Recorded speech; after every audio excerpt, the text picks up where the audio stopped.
Assalamualaikum warahmatullahi wabarakatuh. Kembali bersama saya di channel Harian TW.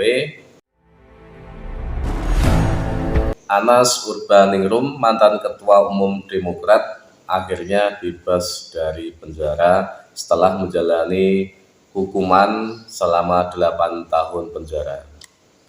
Jadi Anas sebelumnya divonis 14 tahun penjara, namun mendapatkan keringanan, akhirnya disubsidi ya, mendapatkan vonis 8 tahun penjara, dan ini sudah bebas.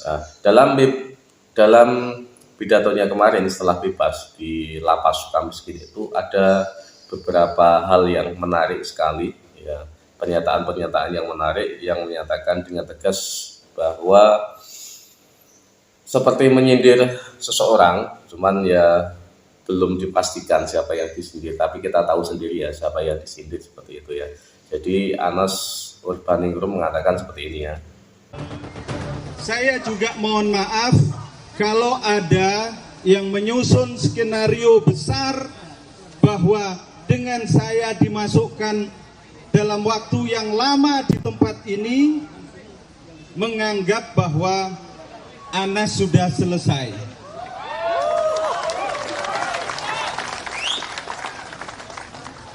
Skenario boleh besar, boleh kuat, boleh hebat, tetapi sehebat apapun, sekuat apapun, serinci apapun skenario manusia tidak akan mampu mengalahkan skenario Tuhan.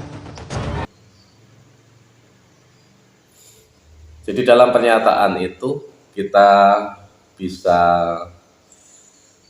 sedikit-sedikit memberikan tafsir ya, memberikan pendapat tentang apa yang diungkapkan oleh Anas Urbaningrum terhadap ada sebuah skenario besar yang sudah dilakukan untuk menjebak dia ya, seperti itu. Jadi dulu pidato ini ya, bukan pidato, pernyataan ini juga sebelumnya sudah disampaikan oleh Anas Urbaningrum sebelum Anas Urbaningrum ini masuk dalam penjara, dan disebut juga saat itu Anas Urbaningrum juga mengatakan seperti ini. Rp1 saja Anas korupsi Hambalang, gantung Anas di Monas. Jadi Anas sempat mengatakan juga bahwa saya bersedia digantung di Monas kalau saya terbukti bahwa ikut menikmati korupsi Hambalang. Jadi pernyataan ini yang sampai sekarang itu masih bisa digodok ya, karena masih menimbulkan multitafsir, masih menimbulkan misteri. Ada apa sebenarnya yang terjadi? Apakah ada sesuatu hal yang besar terjadi, seperti itu ya. Jadi publik masih menerka-nerka terhadap pernyataan-pernyataan Anas ya. Apalagi Anas juga menyatakan dalam pidatonya kemarin ya setelah bebas itu juga seperti ini ya.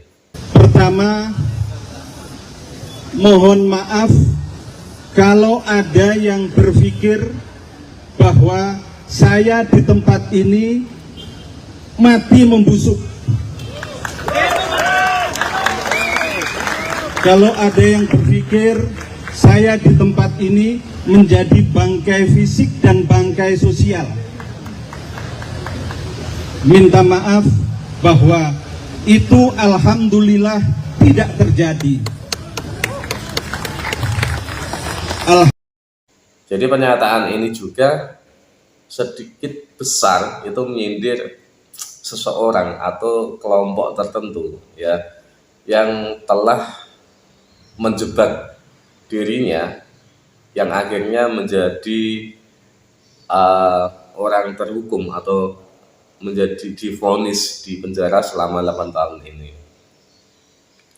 Dalam pernyataan itu kita bisa mentafsirkan bahwa Anas Urbaningrum ini menjadi korban atau dijebak atau semacam dihilangkan atau ingin dihilangkan dalam dunia perpolitikan dengan harapan mendapatkan hukuman yang sangat besar dan akhirnya tidak bisa berbuat apa-apa atau semacam dibungkam ya, seperti itu.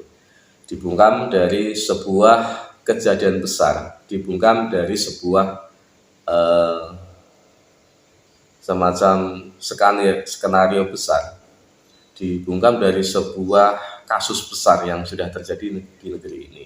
Apalagi kalau kita bisa menilik salah satu orang yang menjadi pesakitan atau yang sudah dipenjara juga, yaitu Angelina Sondag, itu juga menyatakan bahwa dalam salah satu wawancara di TV itu menyatakan bahwa saya masih berpikir Keanu harus selamat, Om harus selamat. Dan kalau saya mau dibilang penakut, saya terima. Karena saya lebih ingin melihat Keanu tumbuh besar, normal, tanpa ketakutan juga di Keanu. I'm a single parent. Kakakku meninggal. So basically I'm running it by myself. sebenarnya ada sebuah hal besar atau ada sebuah mafia besar di balik yang namanya korupsi Hambalang, atau semacam ada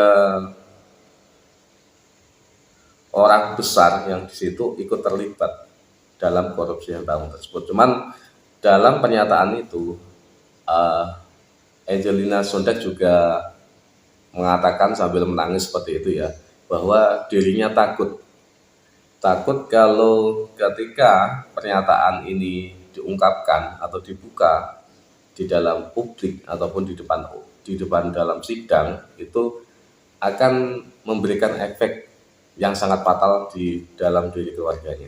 Ini pernyataan-pernyataan yang sampai sekarang menyelimuti sebuah kasus yang sangat besar kira-kira, entah itu Hambalang ataupun ada kasus yang lainnya mungkin yang lebih besar lagi, yang kalau hubungannya dengan Hambalang, kita tahu bahwa dalam korupsi ini itu banyak pihak atau tokoh-tokoh yang terlibat yang sudah dihukum. Katakanlah Andi Malarangeng. Walaupun sekarang Andi Malarangeng itu aman dalam kubu berada di Demokrat kembali. Nah, ini kemungkinan Andi Malarangeng ini semacam orang yang termasuk dalam kubu yang berada di orang dalam skenario yang besar ini. Jadi dalam kubu aman akhirnya kembali lagi ke dalam kubunya.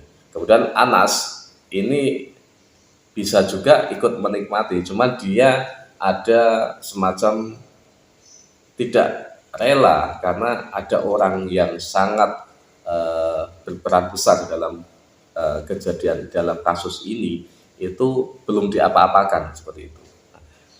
Angelina Sondag juga menyatakan sama seperti itu, bahwa sebenarnya ada sebuah hal besar atau orang besar di negeri ini yang terlibat, cuman dalam kasus ini itu belum terungkap, itu saja seperti itu. Dan kalau kita melihat pernyataan-pernyataan para politisi seperti ini, kita bisa sangat miris dan menyayangkan sekali. Ternyata film-film India terkait tentang politik itu bukan lebih-lebih amat, karena kita bisa tahu bahwa skenario ini atau cerita-cerita dalam film India itu memang terjadi kenyataan, terjadi dalam dunia perpolitikan, entah itu di India ataupun di Indonesia. Dan ini sungguh-sungguh sangat membuat kita khawatir ya, karena orang-orang yang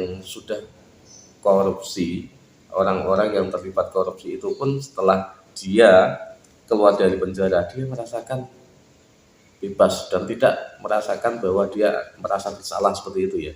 Dan itu bisa kembali menjadi tokoh publik, katakanlah, walaupun juga ada dalam semacam jenjang waktu yang diberikan ya. Katakanlah 5 tahun ke depan itu tidak boleh, tapi setelah itu kan bebas, sudah mau apa-apa.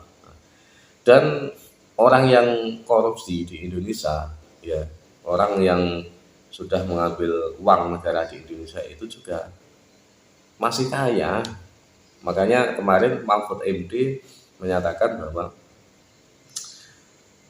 Indonesia ini sangat sulit ketika harus yang namanya diberantas korupsinya, karena memang kasus-kasus seperti ini itu sudah menjalar ya, dari bawah sampai ke atas, dan ini semuanya semacam melibatkan orang yang banyak. Katakanlah ketika di dalam satu instansi DPR, instansi apapun itu, ketika diteliti, ketika di semacam di politi itu hanya berapa persen saja yang tidak semacam korupsi seperti itu ya.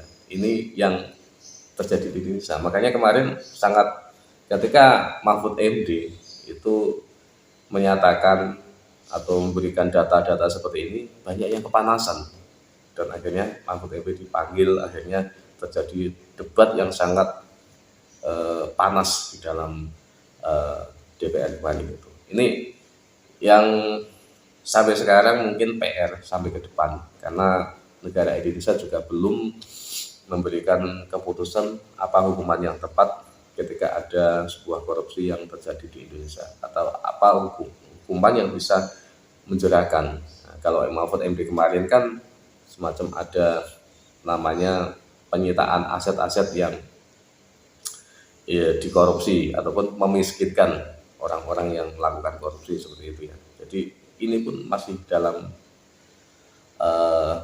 kontroversi, karena melibatkan semua, tidak hanya orang yang berada di kubu pemegang kekuasaan ataupun orang-orang yang melakukan saja, tapi berada di balik itu, kembali ke partai juga. Seperti pernyataan Bambang Pacul kemarin itu juga, itu pernyataan yang sangat miris sekali, karena sebuah keputusan ya, keputusan di DPR itu juga masih dipengaruhi oleh yang namanya partai politik. Dan hal ini tidak bisa kita pungkiri bahwa semua partai politik, semua wakil-wakil kita di DPR itu seperti itu, kayak semacam disetir, dan mereka tidak bisa memberikan keputusan secara independen dan harus semacam menimbang, memilih dari berbagai pihak. Salah satunya berada pihak yang sebenarnya bukan berada di dalam pihak wewenang tersebut, katakanlah di luar itu ya ketua umum partai, karena mereka diusung partai semuanya ya, seperti itu ya. Salah satu jalan ya, yaitu undang-undang yang namanya undang-undang penyitaan aset ini, kalau ingin Indonesia ini bebas dari korupsi itu juga disahkan, selain hukuman yang sangat menjerahkan.